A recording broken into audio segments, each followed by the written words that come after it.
Hello friends, আজ আমি বানিয়ে দেখাবো চিকেন পকোড়া। আর যদি বিকেলে একটু ঝিরঝির করে বৃষ্টি হয়, বৃষ্টির দিনে পকোড়া খেতে আমাদের সবারই ভালো লাগে।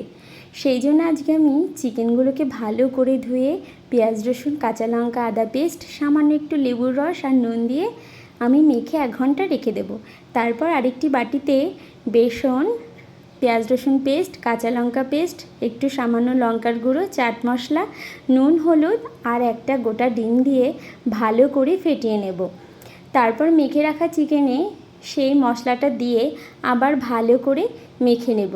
তোমরাও চাইলে এইভাবে বন্ধু বাড়িতে করে দেখতে পারো, তোমাদেরও অবশ্যই খুব ভালো লাগবে। আর ছোট বড় সকলেই খেতে পারে। তারপর আমার কড়াই গরম হয়ে গেলে আমি কড়াইতে দিয়ে দেব সাদা তেল। সাদা তেল দেওয়ার পরে আমি আস্তে আস্তে চিকেন পকোড়াগুলো এক এক করে ছেড়ে দেব। এপিট ওপিট ভালো করে নাড়াচাড়া করে চিকেন পকোড়াগুলো লাল লাল করে আমি ভেজে নেব। দেখো, আমার চিকেন পকোড়া প্রায় রেডি। তোমরাও চাইলে এইভাবে করে দেখতে পারো। আর তোমরাও জানাও আমার চিকেন পকোড়াগুলো কেমন হয়েছে।